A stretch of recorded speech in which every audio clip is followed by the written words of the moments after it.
但係我哋中國武術係包唔到瑜伽戰嘅。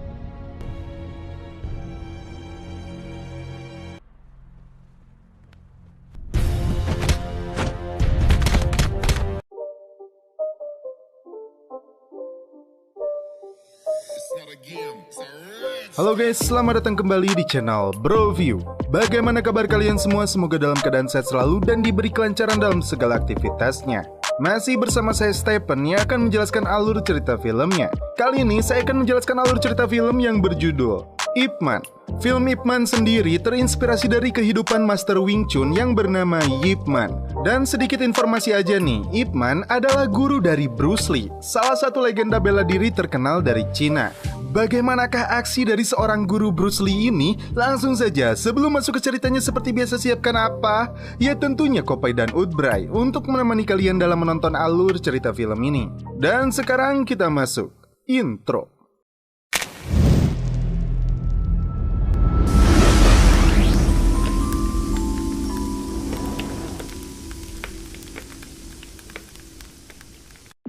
Di awal film, diperlihatkan aktor utama dalam film ini dia bernama Ip Man yang diperankan oleh Donnie Yen. Ip Man adalah seorang ahli bela diri Wing Chun. Bagi masyarakat di daerah Foshan, berlatih kungfu menjadi hobi mereka. Tahun 1935, Foshan dijuluki sebagai kota bela diri.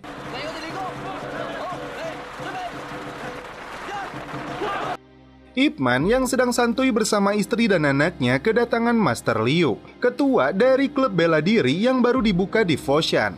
Liu mengajak Ip Man untuk menunjukkan kemampuan bela dirinya karena rumor yang berkembang dia adalah masternya Wing Chun. Istri Ip Man nampak sinis melihat suaminya yang lebih gemar berkelahi. Setelah makan malam dan menikmati sebat, pertarungan akhirnya dimulai. Untuk merahasiakan pertarungan itu, Ip Man meminta Simang menutup pintunya. Namun, seorang remaja bernama Yuan hendak mengambil layangan di atas pohon dan tidak sengaja menyaksikan pertarungan mereka.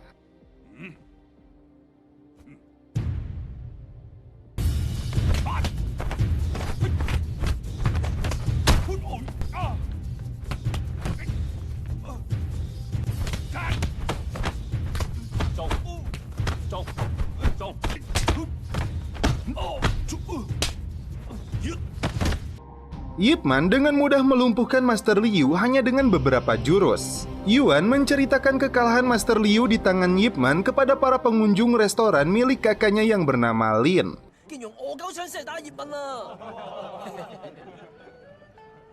Di saat yang sama, Yip Man datang menemui Kuan untuk urusan bisnis. Dan di tempat latihan, Master Liu terkejut. Berita kekalahannya di tangan Yip Man terdengar di seluruh Foshan akibat ulah si Yuan. Merasa harga dirinya dan reputasinya telah jatuh, dia segera berlari menuju restoran. Yuan hampir dipukuli Master Liu, namun Lin segera melerainya. Yuan yang marah meminta Yip Man yang berada di sana untuk mengatakan yang sebenarnya. Lin yang marah karena adiknya telah mempermalukan Master Liu, kemudian memorosotkan celananya.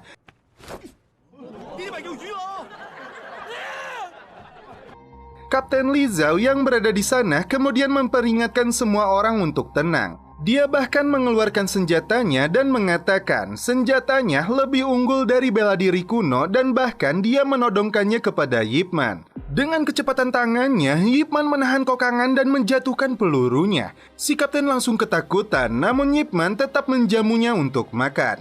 Yip Man kembali menemui Kuan untuk menanamkan modal dalam usaha penggilingan kapasnya. Kuan bahkan memintanya untuk mengajarkan anaknya bela diri. Kembali ke rumah, Lin meminta pelajaran Wing Chun dari guru Yip Man. Anaknya yang menunjukkan hasil gambarnya dihiraukan oleh ayahnya ini. Warga sekitar yang melihat pertarungan mereka diusir oleh istrinya Yip Man. Suatu hari, datanglah beberapa penggembala dari luar daerah yang dipimpin oleh si Jin. Mereka akan mencari guru bela diri di Foshan untuk menguji kemampuan bela dirinya. Saat menemukan salah seorang master, Jin langsung menantangnya berduel.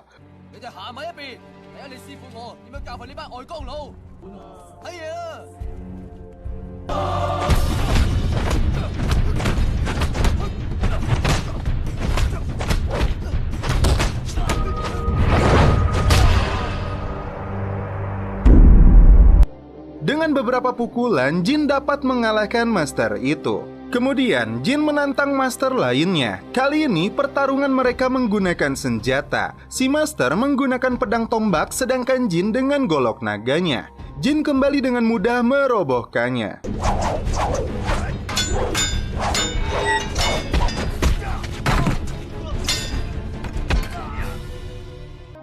Yip Man yang awalnya ingin menebus waktu bersama istri dan anaknya kembali kedatangan Lin yang memberitahunya tentang kedatangan beberapa orang dari luar daerah yang menantang seluruh Master Devotion. Jin kali ini menantang Master Liu. Dengan berbagai jurusnya, terutama tendangan mautnya, Liu berhasil dikalahkan.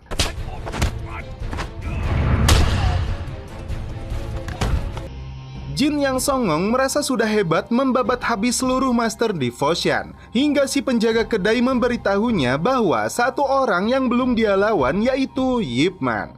Jin dan gerombolannya diikuti warga Foshan datang ke rumah gedong milik Yip Man.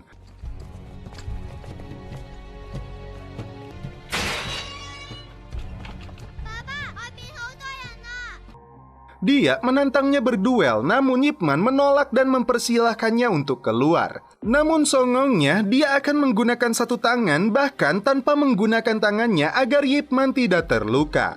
Istri Yip Man yang merasa suaminya direndahkan mengizinkan dia untuk bertarung. Tak lama, Kapten Li Zhao datang. Bukannya membubarkan, dia justru meminta Yip Man mengembalikan kehormatan Foshan.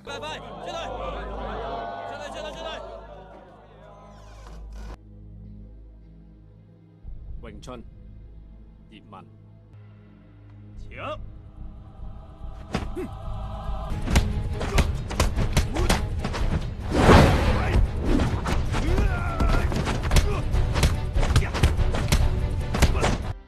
Di awal pertarungan, Yip Man belum mengeluarkan jurusnya. Kali ini, jual beli serangan di antara mereka tercipta begitu epik. Setelah terkena tendangan, Jin kembali bangkit dan menggunakan golok naganya untuk menyerang Yip Man.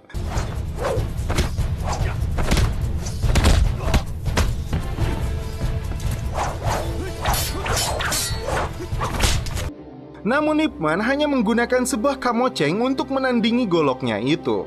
Terakhir, Yip Man berhasil melepaskan golok dan memukul bujurnya hingga Jin tidak berkutik dibuatnya.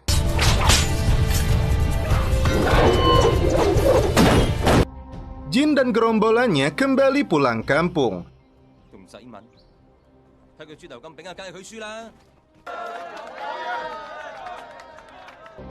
Seluruh warga Foshan menaruh rasa hormat kepada Yip Man. Bahkan saat berbelanja, banyak pedagang memberikan barang gratis kepadanya. Warga Foshan yang hidup makmur dan sejahtera saat itu berubah drastis. Setelah tanggal 7 Juli tahun 1937, peristiwa Marco Polo menghancurkan segalanya. Jepang menyerang Cina, akibatnya kemiskinan dan kelaparan terjadi di seluruh pelosok desa, termasuk rumah gedong milik Yip Man yang disita dan dijadikan markas besar Jepang. Mereka kini hidup miskin, bahkan untuk mendapatkan sesuap nasi saja begitu sulit.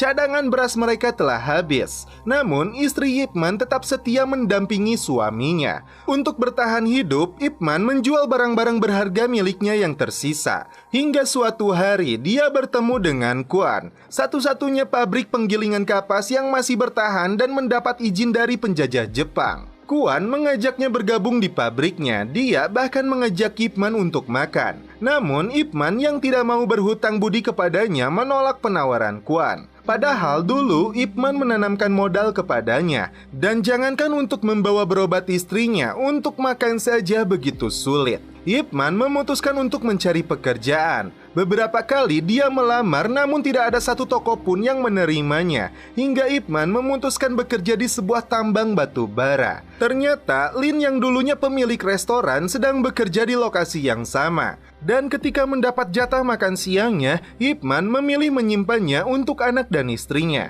Lin yang tidak tega memberikan sebagian huinya untuk Master Yip Man. Dia lalu mencari kotak besi miliknya yang tertimbun. Tiba-tiba pasukan Jepang yang dipimpin Kolonel Sato datang. Dan Kapten Li Zhao sekarang berubah profesi menjadi penerjemah mereka. Jepang mencari ahli bela diri Cina untuk melawan pasukan mereka dan imbalannya adalah sekantong beras. Lin langsung mengajukan diri untuk ikut bertanding meskipun Yip Man melarangnya. Di lokasi pertandingan, terlihat Master Liu yang sedang bertarung dan berhasil mengalahkan salah seorang tentara Jepang. Dia mendapat imbalan sekantong beras yang disaksikan Jenderal Miura dari Jepang. Dia meminta 3 orang Cina sekaligus untuk melawannya. Menang atau kalah, beras tetap akan dia berikan.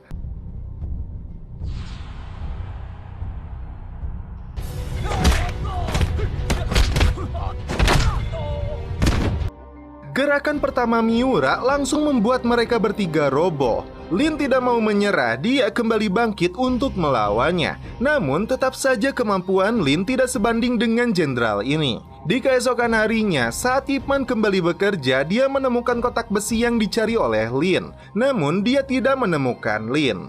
Hingga pasukan Jepang ditemani Li Zhao kembali datang untuk mengajak mereka yang mau bertarung. Ip Man langsung bertanya keberadaan Lin kepadanya, namun dia mengatakan tidak tahu. Ip Man merasa janggal dan memutuskan untuk ikut dalam pertandingan. Dia menyaksikan Master Liu mendapatkan sekantong beras, kemudian meminta kembali bertarung dengan 3 orang sekaligus.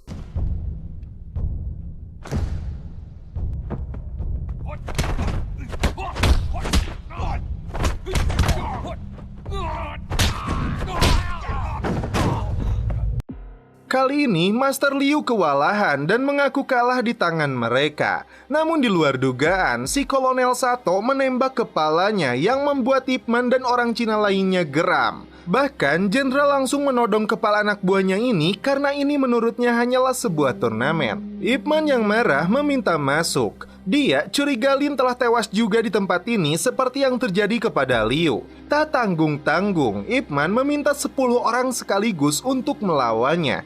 Kali ini, Ip Man benar-benar akan mengeluarkan seluruh kemampuan Wing Chun-nya.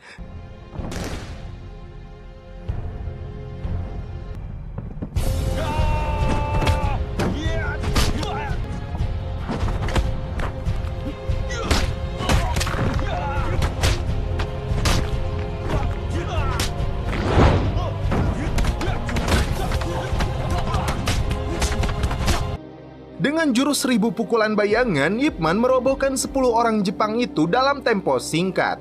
Jenderal Miura merasa kagum dengan kemampuannya dan memintanya untuk kembali. 10 karung beras yang diberikan kepada Ip Man tidak dia sentuh.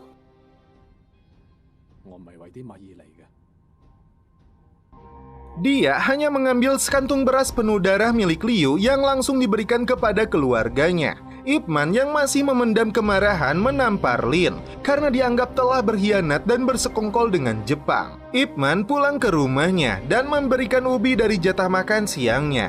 Istri Ip Man melihat tangannya kemudian mengoleskan minyak nyong-nyong untuk mengobati lukanya. Kembali ke si Jin dan gerombolannya yang membajak mobil pembawa kapas. Rupanya Yuan bergabung dengan mereka. Lalu Jin datang ke pabrik Kuan untuk memerasnya. Namun karena Kuan tidak memberinya, dia langsung dihajar, begitu juga dengan anaknya.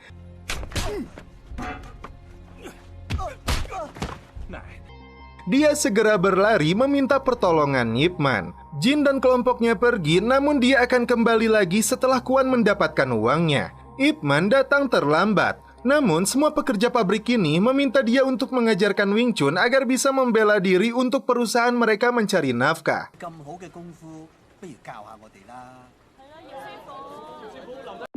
Dari mulai bocah, remaja, dan orang tua, gadis maupun janda mengikuti latihan Wing Chun dengan serius. Jenderal Miura mempertanyakan Ip Man yang tidak kembali. Li Zhao bahkan dihajar karena mengaku tidak tahu keberadaannya. Li ditemani si Kolonel Sato dan 2 anak buahnya datang ke rumah Ip Man untuk memaksanya ikut bertarung. Namun Ip Man tetap menolaknya hingga si Sato melirik kecantikan istrinya Ip Man. Dengan cepat dia melumpuhkan 3 tentara Jepang ini dan menyembunyikan istri dan anaknya di tempat aman. Naas, Li Zhao kembali dipukuli oleh si Sato di depan Jenderal Miura.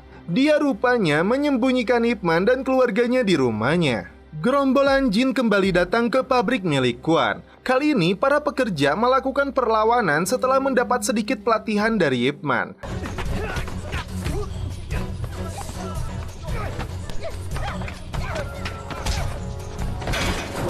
Tiba-tiba Ip Man muncul untuk membantu mereka.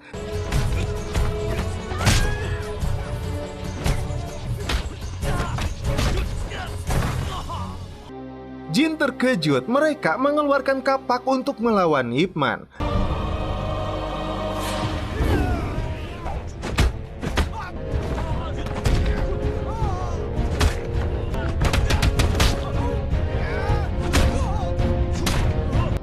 Namun tetap saja, Ip Man dengan mudah melumpuhkan mereka semua. Hingga Jin dibantu Yuan mencoba melawan kembali. Dengan sebuah tongkat, Ip Man berhasil merobohkan mereka berdua.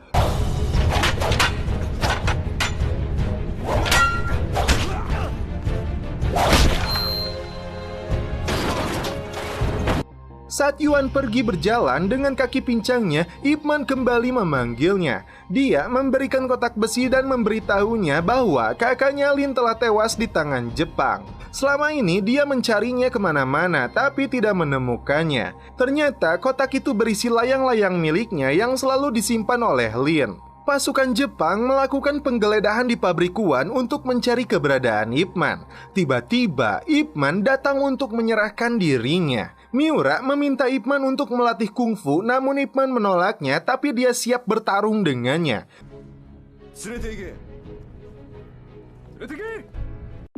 Sebelum pertandingan, Miura memerintahkan Sato untuk menembak kepala Ip Man jika dia kalah. Miura bahkan memberi sajian khusus kepadanya, namun Ip Man menolaknya. Kuan membawa istri dan anak Ip Man keluar dari Foshan untuk keselamatan mereka. Pertarungan ini disaksikan seluruh warga Foshan dan mendapat pengawalan dari tentara Jepang.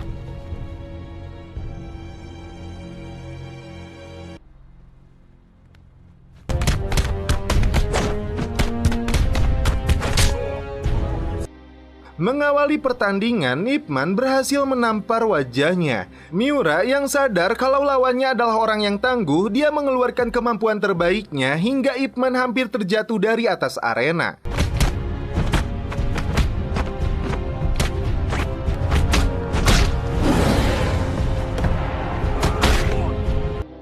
Jual beli serangan pun terjadi.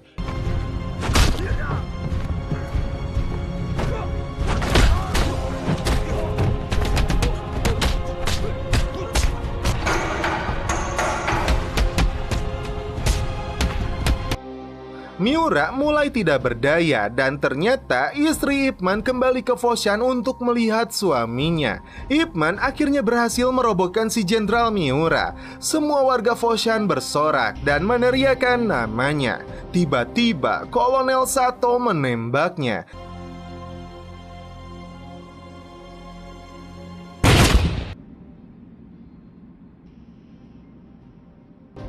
Dan seketika Ip Man pun terjatuh. Warga Foshan marah. Li Zhao langsung menembak mati si kolonel.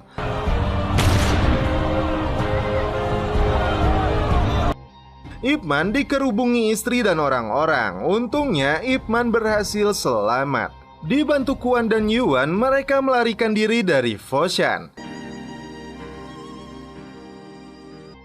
Dan setelah itu film pun berakhir. Oke guys, bagaimana menurut kalian alur cerita film dari Ip Man ini? Saya sangat terhibur dengan setiap adegan duel di film itu. Ceritanya sendiri ada yang bilang memang based on true event atau hanya ditambahi fiksi agar terlihat lebih komersil dan menghibur. Layaknya film-film martial arts, di sini ada dendam, duel, dan keluarga. Film yang cocok untuk mengingat betapa dulu film-film dengan jenis ini sangat digandrungi oleh kaula muda. Yang menjadi pertanyaan, untuk zaman sekarang apakah masih digandrungi? Kita lihat saja AdSense-nya. Ajik lo AdSense. Kopai dulu lah.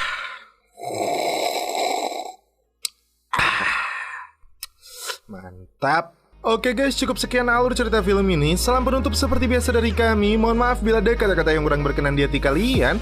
Mohon dimaafkan ya. Salam perfilman duniawi. Keep enjoy.